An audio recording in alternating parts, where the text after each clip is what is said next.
There are some days when nothing seems to go right.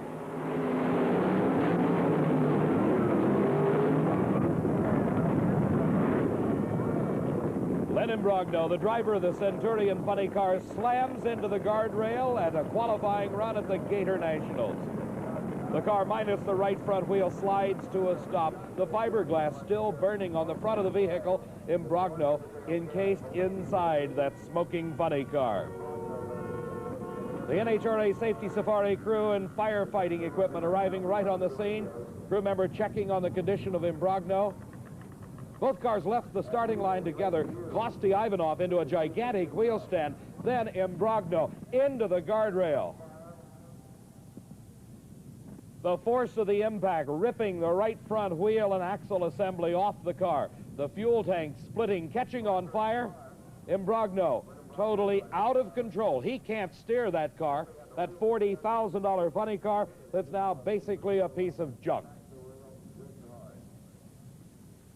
Imbrogno coming to a sliding stop at the start of the speed trap, just 66 feet short of the finish line at Gainesville Raceway. The chassis suspended from the wrecker as it's taken from the racetrack.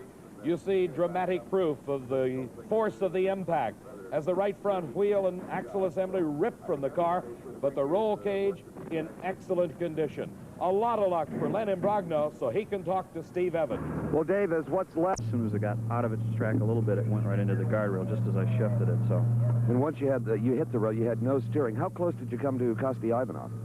I didn't even see Kosti. I tried to keep it, you know, everything to this side as much as possible. This accelerating vehicle in qualifying was this car, the top fuel dragster owned by Larry Meyer and driven by two-time national champion Gary Beck. The start of a new team in the 1980 season as Beck taking over the driving chores for this vehicle in the first round of competition came up against Dick LaHaye. The California-based team of Meyer and Beck against LaHaye, who hails from Lansing, Michigan. The track had been repaved during the winter with a concrete starting line pad installed. Was a very tricky racing surface throughout all of qualifying. Both cars into the staging beams, and it is Beck with a good lead and extending that lead throughout the first round win. It is Gary Beck with a 5.71 second elapsed time. That is the quickest elapsed time recorded since 1975 in all of drag racing. Watch how he pulls away from Dick LaHaye right at the very start. LaHaye running a very respectable 6.04 second elapsed time is still a train length behind Gary Beck's record-shattering 5.71 seconds. As 2,000 horsepower apiece coming out of the water area, it's John Kimball against Don Garlands. Taking a look at a burnout, this is John Kimball, and you see the tires growing in height as the centrifugal force throwing the rubber higher and higher, almost to the point that they would be as he crosses the finish line. Burnout, of course, designed to heat those broad rubber slicks, provide the utmost in traction. Big Daddy Don Garlands debuted this car at the Winter Nationals. He failed to qualify, worked hard on it for 2 weeks, and got the car into a very competitive posture. So competitive, he was the #4 qualifier here at the Gatornationals. He's from Sefner, Florida, just a suburb of Tampa, a few short miles away from Gainesville, and is definitely the crowd favorite in top fuel racing. An electronic starting device known as a Christmas tree is used to send these landlocked missiles on their way.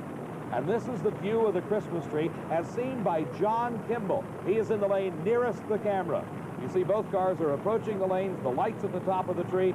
When all 4 lights are lit, that means it's time for starter Buster Couch to throw the switch.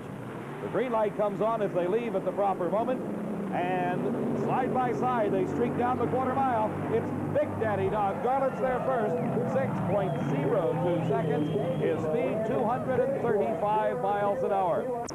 Richard Tharp at the wheel of the dark blue dragster owned by Candies and Hughes. Tharp, a professional race driver from Dallas, Texas, is a former national champion and a former world champion. He's racing against one of his strongest competitors, Shirley, the bright pink dragster that carried Shirley Muldowney to the winner's circle of the recent Winter National just a couple of months ago out of Pomona, California. Now bearing the single name Shirley on the side of the car, but no one mistakes it. They know who it is, Shirley Muldowney, the former world champion. Her burnout's completed. She's approaching the starting line. The electronic Christmas tree is controlled at the starting line by these 3 light beams. You see Shirley creeping into the pre-stage light. That means they're only a few inches away from the actual start of the quarter mile. Now Richard Tharp is staged. That means he's ready. Shirley Muldowney comes forward. She's ready. They leave the starting line together. And something goes wrong with Shirley Muldowney's car, and something comes off Richard Tharp's car. And Tharp wins it 6.19 seconds. His speed 238 miles an hour.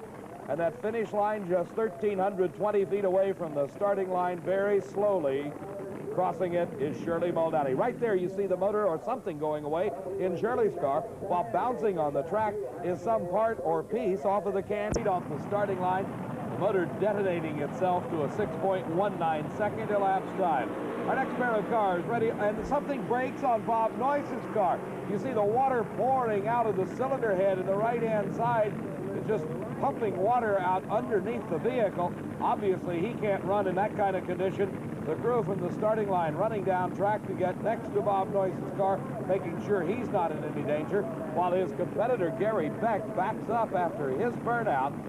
The emergency crew and starting line crew working to get the car of Bob Noyce out of gear, and will be pushing him back into the pit area. Here, let's watch again and see if we can tell what happened. Coming out of the water, everything's fine. Then all of a sudden, something breaks in the water line as the car comes to a halt with water pouring out of it, and you see also missing the supercharger drive belt. So a tough break for Bob Noyce. Right, Gary Beck driving for Larry Minor. What a break this is. A single run. All he has to do is complete the quarter mile pass. He cannot lose the race unless he crosses the center line or hits the guardrail on the outer extremity of the racetrack. But all eyes are on the starting line to see if Gary Beck will make a hard run down the quarter mile. And he does not. The car goes in. The final pair of cars getting ready for their run down this quarter mile in the second round of racing. A total of 16 top fuel dragsters started off the first round. Jeb Allen against Frank Bradley. Both cars' burnouts completed, approaching the starting line, and they leave the line together. A great lead for Jeb Allen as he starts to power away from Frank Bradley. And it's Jeb Allen, 5.88 second elapsed time. That's the quickest elapsed time in the entire second round of racing. Here again we see is Jeb Allen picking up the racing action in the first round of Funny Car Eliminator. This is the defending champion, Gordy Bonin. His competition, the War Eagle car of Dale Poldy. Both cars qualified exceptionally well in this event. Gordy having his share of problems going into wheel stands on practically every qualifying run. But the War Eagle of Dale Poldy and Mike Hamby qualified in the number 7 position at an outstanding 6.13 second elapsed time. Let's see if he can match that in the first round of eliminations as he faces the defending champion, Gordy Bonin. Looking at the Christmas tree from the perspective of Bonin as he sits encased in that Pontiac Trans Am Firebird. They leave the line together. And Bonin beginning out of control. He almost hits Dale Poldy. And Bonin brings the car back under control, pulls back into his lane. A tremendous driving job for the defending champion, Gordy Bonin. He is eliminated from the race by virtue of crossing the center line. But very, very close call for Gordy Bonin and Dale Poldy. Here you see Bonin out of control, crossing over, almost hitting Dale Poldy. Was there any point? Still in the first round of racing, it is Billy Meyer in the lane nearest the camera. His competition is young Tom Ridings from Long Beach, California. Ridings driving the car owned by Joe Pisano. Billy Meyer qualified in the number 6 spot. He had the lane choice over Tom Ridings, but still took the right-hand lane after watching Gordy Bonin go out of control, and Billy Meyer does it. He crosses the center line. Tom Ridings very wisely shuts the engine down in Joe Pisano's funny car. Billy Meyer narrowly missed